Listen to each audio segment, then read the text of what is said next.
தினம்தோறும் விளக்கேற்ற நல்ல எண்ணெய் இதயம் நல்லெண்ணெய். இனிமே கண்ணை மூடிட்டு கடலை எண்ணெய் வாங்கலாம். ஏன்னா மந்த்ரா கடலை எண்ணெய் இதயத்தின் தயாரிப்பு. இன்று விக்கிரக பிரதிஷ்டை செய்ய இருக்கின்ற அயோத்தி ராமர் கோவில், அதனுடைய கட்டுமானங்கள் எல்லாம் பார்க்கின்ற போது அது உலக அதிசயங்களில் ஒன்றாகத்தான் இருக்கும் என்பது பின்னாலே நிரூபணமாகும் என்று நான் நினைக்கிறேன். ராஜராஜ சோழன், ராஜேந்திர சோழன், சோழர்கள் காலம், பல்லவர்கள் காலம், குப்தர்கள் காலம் என்று பல்வேறு காலகட்டங்களிலே இந்தியாவிலே பல பெரிய கோயில்கள் கட்டப்பட்டது. அந்த கட்டுமானங்கள் எல்லாம் நமக்கு மிகப்பெரிய ஆச்சரியத்தை இன்னும் தந்து கொண்டிருக்கிறது. 1000 ஆண்டுகள் ஆனாலும் அவை இன்னும் அப்படியே இருக்கிறது.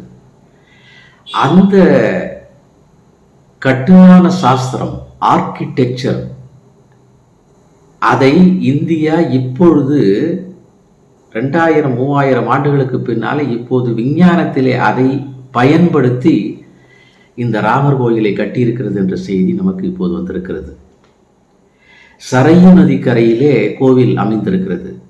அந்த சரையு நதிக்கரையினுடைய அரிப்பு காரணமாக எதிர்காலத்திலே கோயிலுக்கு எதுவும் ஏற்பட்டு விடக்கூடாது என்பதற்காக 15 மீட்டர் ஆழம் தோண்டி 47 அடுக்குகள், லேயர்களிலே மண் பரப்பி அதை வலுப்படுத்தி இருக்கிறார்கள்.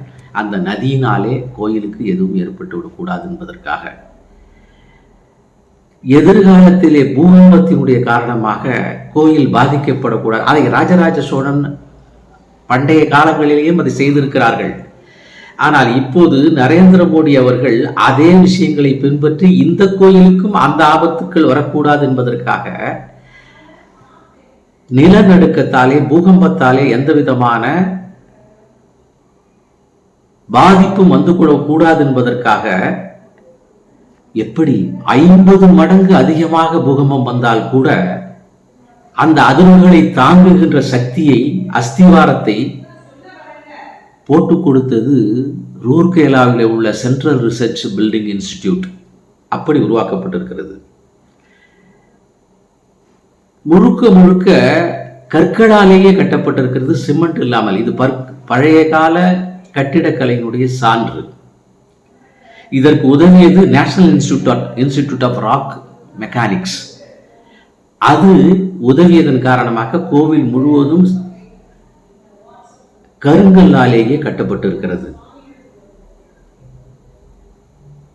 சில கோயில்களே இன்றும் உலக அதிசயமாக, தமிழ்நாட்டிலே கூட அந்த கோவில்களுடைய பெயர்கள் என்னாலே இப்போது உடனடியாக சொல்ல முடியவில்லை. ஒரு குறிப்பிட்ட நாளன்று சூரியனுடைய ஒளி மூலஸ்தானத்திலே இருக்கக்கூடிய இறைவனோட நெற்றியிலே படும் என்று சொல்லுவார்கள்.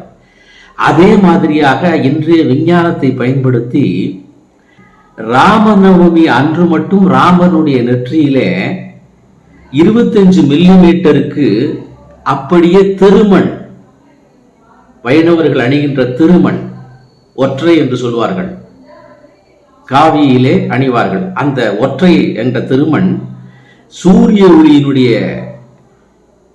ஒளி, அந்த சூரிய ஒளியாலேயே 25 மில்லிமீட்டருக்கு ராமனுடைய நெற்றியிலே திருமண் மாதிரி படுகின்ற அளவிலே வடிவமைக்கப்பட்டிருக்கிறது ராமநவமி அன்று. எவ்வளவு பெரிய விஞ்ஞான கண்டுபிடிப்பை பயன்படுத்தி கட்டப்பட்டிருக்கிறது என்பது நமக்கெல்லாம் பெருமையாக இருக்கிறது. இதை இருவர் உருவாக்கவில்லை.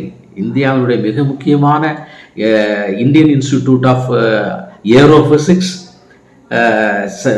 Council of scientific and industrial research, CBRI central building research and institute, ICUI, L and T, Tata, இவைகளெல்லாம் சேர்ந்து இப்படிப்பட்ட ஒரு விஞ்ஞானத்தை உருவாக்கி இருக்கிறார்கள்.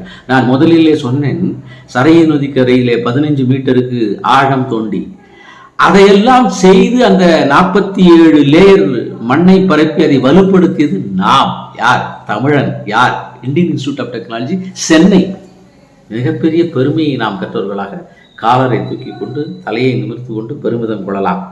இப்படி பல்வேறு விஷயங்களிலே ராமர் கோவிலானது பாதுகாக்கப்பட்டு வலுவாக இருப்பதற்கான திட்டத்தை செயல்படுத்தி இருக்கிறார் நம்முடைய பிரதமர் நரேந்திர மோடி அவர்கள். பல 100,000 கிராமங்களிலிருந்து 4 கோடி செங்கல் ராம் ஷிலாஸ் என்று சொல்லி பூஜை செய்வதற்காக அன்றைக்கு முலாயம் சிங் யாதவ் எதிர்ப்பு தெரிவதற்கு பின்னாலே பல்வேறு காலகட்டங்களிலே விஸ்வ இந்து பரிஷத்து போன்ற அமைப்புகள் எல்லாம் பெரிய கேம்பெயின் நடத்தி 4 கோடி செங்கல் அங்கே அடுக்கி வைக்கப்பட்டிருக்கிறது. எவ்வளவு மக்களுடைய ஈடுபாடுகளை பாருங்கள். அயோத்தியில் இருக்கிறது. இந்த கோவில் கட்டுவதற்காக பலர் பலவிதமான தியாகங்களை புரிந்திருக்கிறார்கள். 76 போர்களுக்கு மேலே நடந்திருக்கிறது. நூற்றுக்கணக்கான மன்னர்கள் கொல்லப்பட்டிருக்கிறார்கள். 490 ஆண்டுகள் நாம் இதற்காக பாடுபட்டு இருக்கிறோம். அதற்கு பின்னாலேயே இப்போது கூட ஒரு மூதாட்டி 85 வயது மூதாட்டி கோயில் கட்டுகின்ற வரை ஒரு 30-35 ஆண்டுகளாக மௌனவரம் இருந்திருக்கிறார், பேசாமல். ஒரு கிராமமே தலைப்பாக அடியாமல் இருந்திருக்கிறது. இந்த கோவிலுக்காக வாதாடிய மூத்த பழம்பெரும் வழக்கறிஞர் பராசரன் அவர்கள் காலில் செருப்படியாமல் ராமன் மீது பக்தி கொண்டு கோர்ட்டுக்கு சென்று வாதாடி இருக்கிறார். இவையெல்லாம் நமக்கு மிகப்பெரிய பெருமை. இந்த கோயில் மனித உணர்வுகளின் சங்கமம். இந்த கோவில் சிறந்த ஆன்மாக்களின் உயிரிழல். இந்த கோவில் இந்து சமுதாயத்தின் ஒரு ஒருங்கிணைப்பு, கன்சாலிடேஷன் ஆஃப் ஹிந்து ஃபோர்ஸ். விஞ்ஞானத்தினுடைய உயிர் துடிப்பு, கட்டிடக்கலையினுடைய மறுபிறப்பு, இப்படி பல்வேறு முகங்களினுடைய முதல் நிலையாக இது இருப்பதன் காரணமாக இந்த அயோத்தி ராமர் கோவில் நிச்சயமாக உலகப்பெரும் அதிசயம். அதனால்தான் இன்றைய தேதியிலே இருந்து இதற்கு முன்னாலே ஒரு வாரம் முன்னாலே இருந்து உலகமெங்கும் இருக்கக்கூடிய இந்துக்கள் எல்லாம் அந்தந்த பகுதிகளிலே அயோத்தி ராமர் ஆலயத்தை வர வேண்டும் என்று சொல்லி ராமர் படத்தை வைத்து பூஜை செய்ததை எல்லாம் நாம் டிவிகளிலே பார்த்தோம். குறிப்பாக ஆஸ்திரேலியா, அமெரிக்கா,